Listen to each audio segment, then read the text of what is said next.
The most financially dangerous position you can be in right now is not having no emergency fund.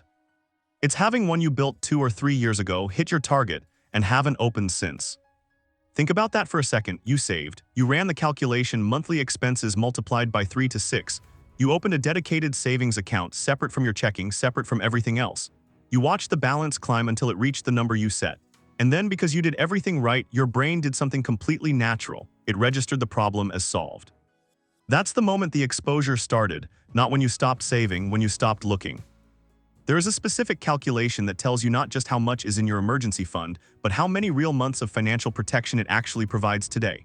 Financial planners call it the real coverage ratio. Most people have never run it, and the first time they do, the result is almost always lower than they expected. Not because they saved too little, because the world they built the fund to protect against has quietly changed, and the fund hasn't been updated to match it. Here's the part that matters. This gap isn't visible in the balance. The number on your savings account screen looks fine. It's the same number it was 2 years ago, possibly higher. But a number that looks right can still represent protection that isn't. And by the time most people discover that, they're already in the middle of the emergency they needed it for. There are 3 silent shifts that erode an emergency fund without touching a single dollar in the account. Most people are experiencing at least one of them right now and have no idea. The first is expense baseline drift. Your emergency fund target was built from a specific monthly expenses number, the amount you calculated and multiplied by 3 or 4 or 6. That number was accurate the day you ran it. But consumer prices are roughly 26% higher today than they were in late 2019, according to Bureau of Labor Statistics data. If you last set your target in 2021 or 2022, the monthly expenses you used as your baseline could easily be 15 to 20% lower than what you actually spend right now. The fund that covered 4 months of your life then may only cover 3 months of your life today, or meaningfully less. The balance didn't change. The life it needs to cover did. The second shift is life stage risk profile. Here's something almost no one talks about when it comes to emergency fund planning. The emergencies you're most exposed to evolve as your life does. A 32-year-old renting an apartment with no dependents has a very different financial vulnerability profile than a 39-year-old with a mortgage, 2 kids, and aging parents who are beginning to need support. A dual-income household has different liquidity needs than a single-income household. A stable job at a large employer carries different disruption risk than a specialized role in a sector that's been contracting. If your life stage has shifted in the past 2 or 3 years, and for most people it has, your coverage period target may no longer match your actual risk. The fund was calibrated for someone who doesn't quite exist anymore. The third shift is the one people find most surprising, because it requires no behavioral failure at all. It's account yield erosion. Most emergency savings sit in standard savings accounts earning somewhere between 0.3% and 0.8% annually. When inflation runs at 3%, that account loses roughly 2.2% of its real purchasing power each year, not in nominal terms, but in terms of what that money can actually absorb. After 2 years, a fund sized correctly at creation may be worth meaningfully less in terms of real financial protection. The number looks fine. The protection has quietly contracted. None of this requires a mistake. No overspending, no withdrawals, no change in financial behavior. The fund degraded entirely through absence, through the completely rational decision to move on once the task was done. This is exactly what makes this pattern so difficult to see. It doesn't look like a problem. It feels like security. And financial security that feels complete is the kind you stop examining, which is exactly when the quiet drift creates real exposure. There is a second layer to this that most financial content misses entirely. It's not just that the fund is sized for outdated expenses. It's that the type of financial emergency you're most likely to face has shifted alongside your life stage. At 27, renting, no dependents, mobile career, the core emergencies are job disruption and unexpected car or medical expenses. At 38, with a mortgage, children, a less portable role, and a household that depends on 2 incomes, the emergency landscape is completely different. Now a disruption doesn't just mean managing your own expenses. It means managing a mortgage, pediatric healthcare, the financial weight of a partner potentially having to adjust their work, and the kind of cascading pressure that comes from multiple dependencies responding to a single income shock.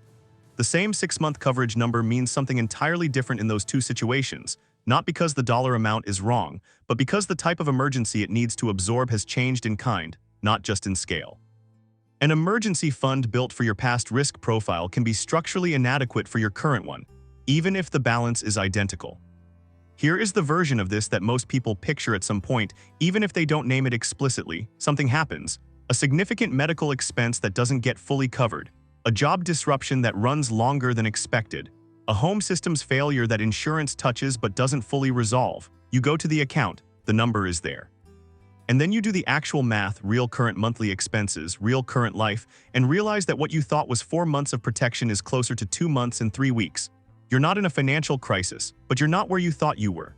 And you're now making every decision from a position of pressure instead of clarity. That's when outdated planning costs the most. This is the real coverage ratio calculation. It isn't complicated. You take your fund's current balance.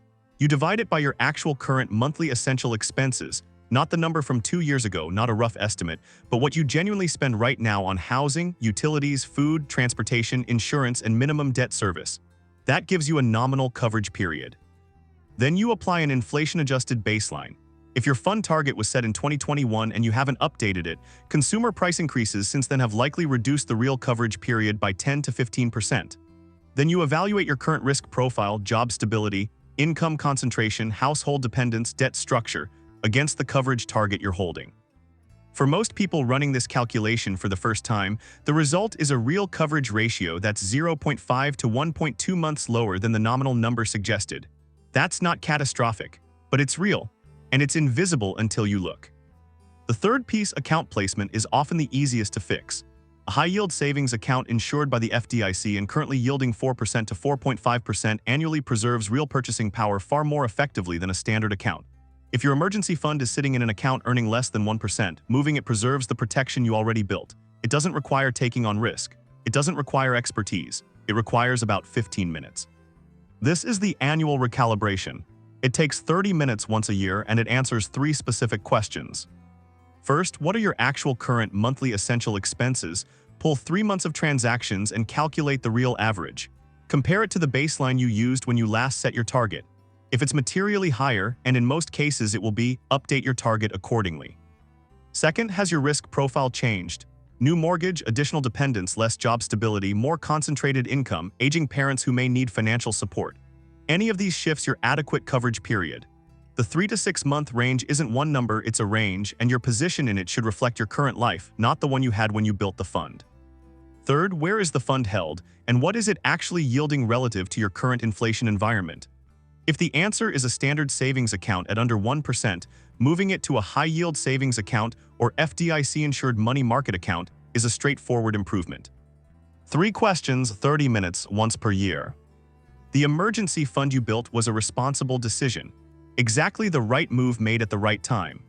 The only question worth asking now is whether the version of financial security you built 2 or 3 years ago is still calibrated to protect the version of your life you're actually living. Because the people most likely to have this gap are not the ones who failed to plan. They're the ones who planned well enough to feel secure. And the version of financial security that holds when you actually need it isn't built once and forgotten. It's maintained, updated against your changing expenses, adjusted against your evolving risk, and placed in accounts that work alongside it rather than quietly against it. Run the real coverage ratio calculation once. You'll know exactly where you stand.